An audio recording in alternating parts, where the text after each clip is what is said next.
LIC के IPO में अगर आप इन्वेस्ट करना चाहते हो तो ये वीडियो आपके लिए बहुत इंपॉर्टेंट है। दोस्तों, पिछले साल की IPO फ्रेंजी के बाद सेबी कुछ ऐसे नए रूल्स लाई हैं जो आपके और मेरे जैसे इन्वेस्टर्स के हित में है।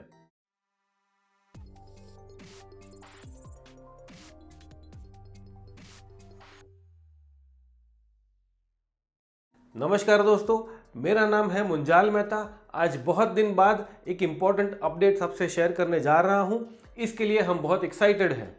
इस वीडियो में हम बात करेंगे क्या वो नए IPO के रूल्स हैं और उन रूल्स से मैक्सिमम बेनिफिट कैसे मिल पाएगा, उसकी क्या स्ट्रैटेजी रहनी चाहिए, वो आज हम डिस्कस करेंगे। दोस्तों, नया रूल तब आता है जब पिछले रूल को किसी ने मिसयूज किया हो। आपने अगर पिछले साल देखा होगा तो IPOs में HNI कैटेगरी में बहुत ओवर सब्सक्रिप्शन होता था। 100 टाइम्स 150 टाइम्स ओवर सब्सक्राइब होते थे। इससे छोटे HNIs के साथ बहुत ज्यादती होती थी।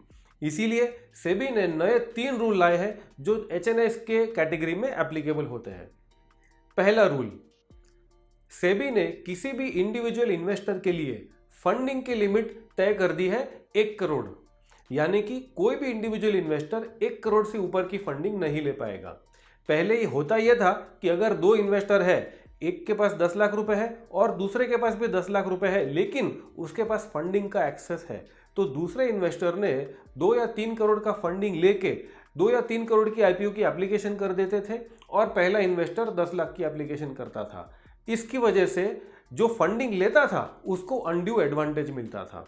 तो सेबी ने ये नया रूल लाया है कि किसी भी इन्वेस्टर को 1 करोड़ से ज्यादा की फंडिंग नहीं मिलेगी। हाँ, आपके खुद के अगर 5 करोड़ 10 करोड़ या कितने भी पैसे हो, अगर आपके खुद के पैसे हैं तो आप बिंदास अप्लाई कीजिए, लेकिन फंडिंग की लिमिट तय हो जाएगी 1 करोड़ तक। तो इससे ओवर सब्सक्रिप्शन भी बहुत हद तक कंट्रोल में आ जाएगा। दूसरा rule, because of over subscription HNI category में जो छोटे HNIs होते हैं, छोटे HNIs यानी कि जो 2, 5, 10 लाख रुपए की एप्लीकेशन करते थे, उनको अलॉटमेंट कई बार नहीं मिलता था। तो किसी ने 10 लाख की अगर एप्लीकेशन की है और अलॉटमेंट ना मिले, उनके साथ ये ज्यादती होती थी। तो सेबी ने अब HNIs में 2 कैटेगरी कर दी है। पहली कैटेगरी छोटे HNIs जो 2 से 10 लाख रुपए के बीच की एप्लीकेशन करेंगे, और दूसरी कैटेगरी बड़े HNIs जो 10 लाख के ऊपर की एप्लीकेशन करेंगे। जो भी HNI पार्ट है उसका 33% या 1/3 छोटे HNIs के लिए रिजर्व रखा जाएगा और बाकी का पार्ट बड़े HNIs के लिए रिजर्व रखा जाएगा।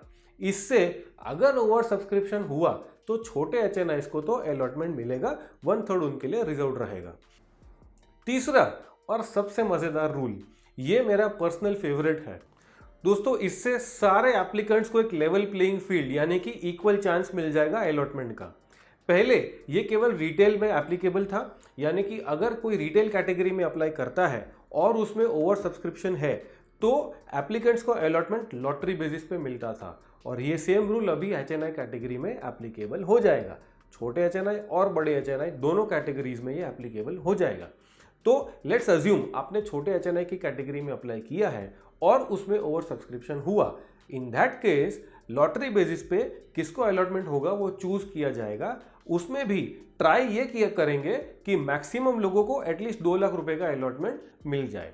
अगेन, अगर ये बड़े HNI कैटेगरी में देखें, again in case of over subscription पहले ये ट्राई की जाएगी कि मैक्सिमम लोगों को एटलीस्ट 10 लाख रुपए का अलॉटमेंट मिल जाए। उसके बाद अगर ज्यादा शेयर बचे तो सबको प्रोरेटा बेसिस पे या लॉटरी बेसिस पे मिलेंगे। दोस्तों, अब तक जो रूल्स की हमने बात की वो इन्वेस्टर्स को एप्लीकेबल होते थे। अब जो रूल्स है वो जो कंपनी IPO ला रही है उनके ऊपर एप्लीकेबल होंगे। पहला रूल, दोस्तों लास्ट ईयर आपने देखा होगा तो बहुत सारी कंपनीज केवल जनरल कॉर्पोरेट पर्पसेस कह के वो IPO लाती थी। अब सेबी का नया मैंडेट है कि आपको केवल 35% पैसा रेस करने मिलेगा in the name of general corporate purposes. बाकी का पैसा आप क्यों रेस कर रहे हो वो स्पेसिफाई करना बहुत जरूरी है। तो इससे ट्रांसपेरेंसी और कंपनी की अकाउंटेबिलिटी बढ़ जाती है। दूसरा, एंकर इन्वेस्टर्स। एंकर इन्वेस्टर्स यानी कि IPO के पहले जो एंकर अलॉटमेंट लेते हैं उनको केवल 30 दिन का लॉक इन मिलता था। अब एंकर इन्वेस्टर्स 30 दिन बाद ओनली 50%, केवल 50% शेयर्स बेच पाएंगे, बाकी 50% का लॉक इन 90 दिन तक एक्सटेंड किया गया है।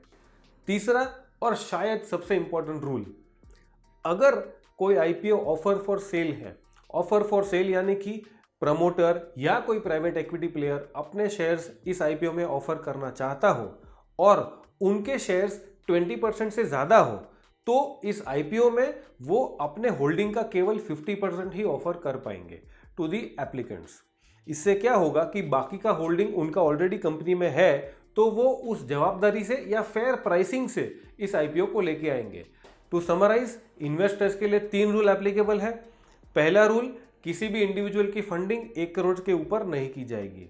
दूसरा रूल, एचएनआई कैटेगरी में 2 पार्ट हो जाएंगे, छोटे एचएनआईज और बड़े एचएनआईज। छोटे एचएनआईज वो होंगे जो 2 से 10 लाख रुपए के एप्लीकेशंस करेंगे, बड़े एचएनआईज वो जो 10 लाख से ऊपर की एप्लीकेशन करेंगे।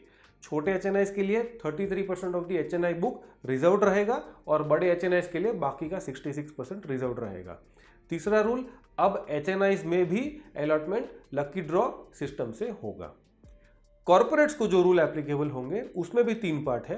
पहला रूल, उनको जनरल कॉर्पोरेट पर्पसेस कह के केवल 35% पैसा रेस करने मिलेगा, बाकी उनको स्पेसिफाई करना पड़ेगा ये पैसा क्यों रेस कर रहा है, इससे ट्रांसपेरेंसी बढ़ेगी। दूसरा, अगर कोई कंपनी ओएफएस लाती है तो ओएफएस में अगर उसका शेयर होल्डिंग 20% से ज़्यादा है तो अपने शेयर होल्डिंग का केवल 50% ही वो ऑफर कर पाएंगे, इससे फेयर प्राइस मैकेनिज्म होगा। और तीसरा रूल, एंकर इन्वेस्टर्स का जो लॉक इन है वो पहले केवल 30 दिन का था, अब 30 दिन बाद वो केवल 50% शेयर्स बेच पाएंगे, बाकी 50% का लॉक इन 90 दिन तक एक्सटेंड किया गया है। दोस्तों, ये सारे रूल्स के कारण आईपीओ में हम समझते हैं एक फेयर प्राइसिंग मैकेनिज्म होगा, प्राइस डिस्कवरी अच्छे से होगी और सबको एक इक्वल चांस मिलेगा आईपीओ में अच्छे से अप्लाई करने का। आशा है कि ये वीडियो आपको पसंद आया हो। दोस्तों, एलआईसी के आईपीओ के लिए हम एक स्पेशल डिटेल वीडियो आपसे कुछ ही दिनों में शेयर करेंगे। अगर आपको ये वीडियो पसंद आया तो इसे लाइक कीजिएगा, अपने दोस्तों से शेयर कीजिएगा और ऐसे ही इंफॉर्मेशनल वीडियोस देखने के लिए हमारे चैनल को सब्सक्राइब कीजिएगा। धन्यवाद।